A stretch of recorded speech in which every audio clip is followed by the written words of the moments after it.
if you're asking me, is Epitaph a major label? No. No. I will hard stop and say that no. Are they the biggest indie label of all time? Yeah, probably.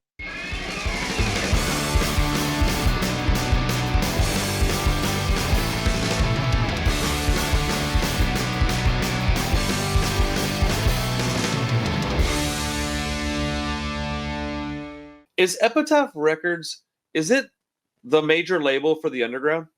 Yeah, I have always thought of it like that. Like, I mean, even Green Day said it. Like, that's why they just wanted to go to a major, because it was like that's their status within that zone. Like, I think a band's is making it, getting to Epitaph. Like, to me, that means you made it. Like, and Right.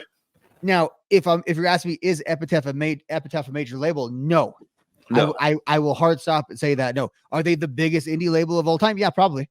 So they do have that distinction, and they are that though. But like, and it's not always the case. I think Chris number 2 talked about it. It was more in reference to Fat Records, but it applied. Like, for punk bands though, the difference is it doesn't mean you have made it. Whereas like if you're a punk band and you sign to Atlantic, even though your album might bomb, you're gonna be a rock star for like 6 months at least. Whereas like you still have to do the punk rock thing and all that, but like you're on the label with like Pennywise now. You know, you're on Bad Religion's label. You've been blessed by the punk tastemaker. You know, it's you've had it. Yeah, and they have resources too that I would say just go beyond even compare them to like Fat. Like Fat is a really small time operation compared to like Epitaph. And Fat has survived all these years, and that's its own story and all of that stuff. And it just think about how big, and Epitaph too. I do wonder though if they are a major now. But I wonder if I only wonder that because of how diverse of what they put out. So like, I know people who like mainstream music who like bands that are on Epitaph. They don't know what Epitaph is. So I don't know. You know, that's a whole different story maybe, but I don't know. I have an actual retort to that because it's something that I was thinking about as you said it. It was passing through my brain. So let's use my label as an example. We're very small, right? But if I model myself after any label, it is Epitaph, because I'll do a hip hop record, I'll do hardcore, I'll do metal, I'll do punk. I love punk and would love to just be a punk rock label, but I don't just listen to that music. And my friends don't just play that music. So for those reasons, I will put out other things because I'm helping my friends and the scene more than I'm helping myself. So I think that that's what Epitaph is. I think that that's the place where the legacy bands can reel it in a little bit and chill, and they don't have to perform as well as they would on, say, Atlantic. They don't have to carry it. Yeah, correct. absolutely. And for that reason, I don't think that they're a major, because if they were a major, they would have to have ginormous hit singles. They would live on that. But no, they live on touring. They live on legacy acts that are still making records. But they're not worried about Olivia Rodrigo numbers. They're worried about, okay, can we put out the records that we want to put out and please our fan base and stay diverse and just exist? And that's different to me.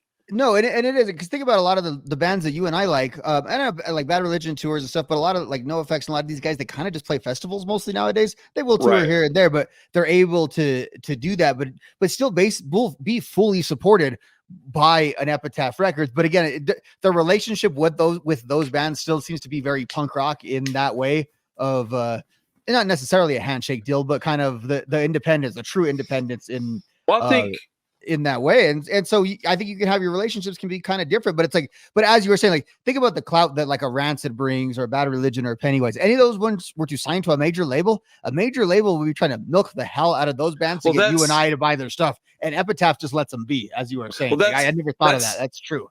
Exactly my point is they can just come out and make the music they want. And I'll say that the one single reason that Epitaph is not a major label, the singular reason. Now, everything else can be talked about. There are other talking points, but the major reason they're not a major label is because they don't interfere with the artist's product. They go, hey, we like you, make something for us. Here's what we made for you. Okay, we put it out. Did it do well? If it did okay, hey, we're interested in doing another one. You got any more material? Oh, you do. Cool.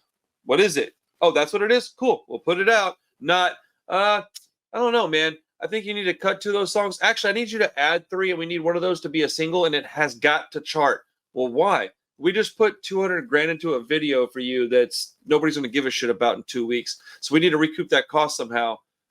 Dude, they'll do videos, they do tours, they back their bands, but they're doing it from the third row versus being like, what are you doing? They're not micromanaging these bands, dude. And that to me is the core value of a label that can be considered independent, because their artists are still independent and can make their own decisions and create the things they want to create.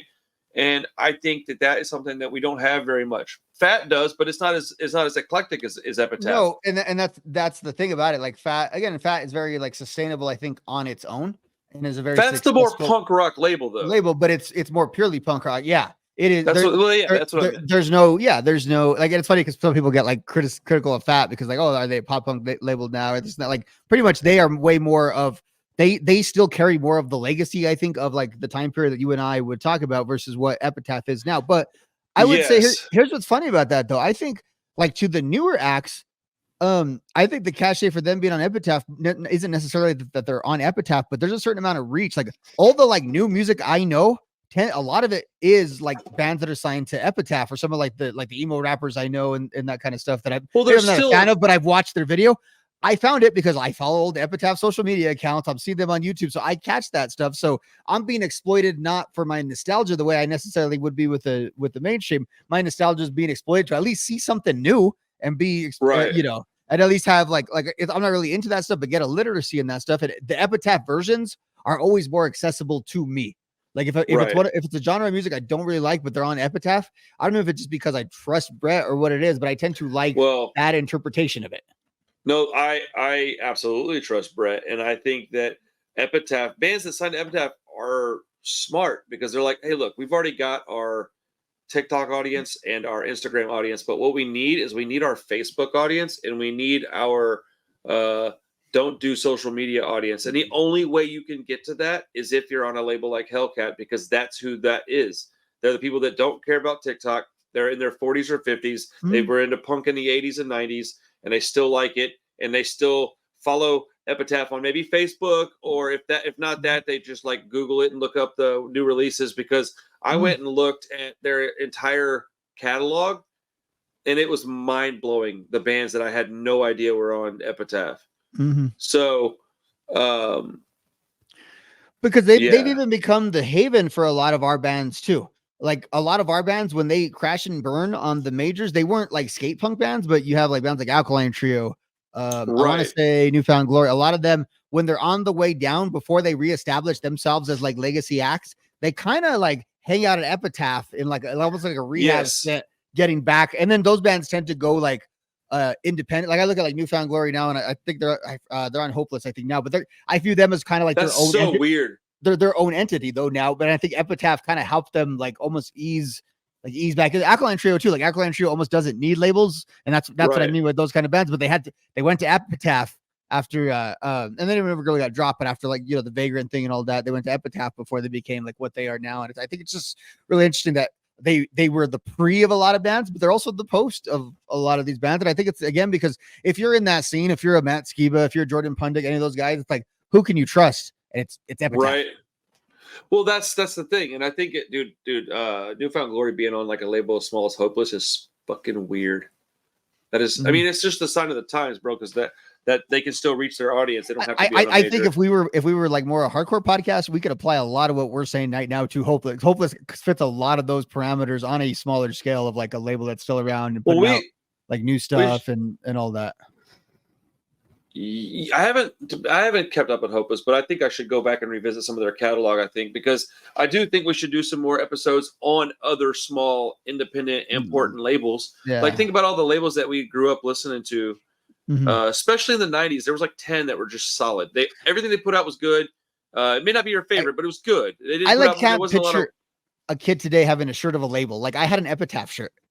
And you're wearing a Hellcat shirt right now. Yeah, I had a go-kart shirt. I had an Epitaph shirt. I think I had a Fat, but I don't know if that was my shirt. It might have been my friend's shirt I was stealing. But I had a Epitaph, I had a go-kart, and I had a what was that other label? Oh, and I also had a ska label, the Moon Knight Ska. I had that labeled shirt too, because I got it with I ordered some records and they threw one in. I had a Skunk Records one from the Sublime one. Remember That's that? dope. Yeah. Yeah, hell yeah. Not really So punk, but like, yeah, but late, but no, but only it kind of is. punk and hip hop, because hip hop is the other genre that you know the labels. Like the labels are Right. like characters That's it. I mean, in the they're very story. parallel as far as genres, but Yeah. so okay, we've established that is that Epitaph is the what is like the beacon of hope for all punk bands. You go, I want to go there. It's the final destination. Where do I want to land? I want to land on Epitaph. If my label can mimic that in some small way, I will be very, very happy with that. All right. So yeah, I think that is the major label for the minor leagues, man. I think that's they stay out of your business. They let you do what you need to do. And I think that's wonderful, man. So shout out to Epitaph for being just And absolutely you get amazing. to tour. You get to tour with cool people. Like again, you get to put in front of eyes like ours because you get to tour Right. with these guys. And I think that we are cool people, as much as my viewers will say I'm not.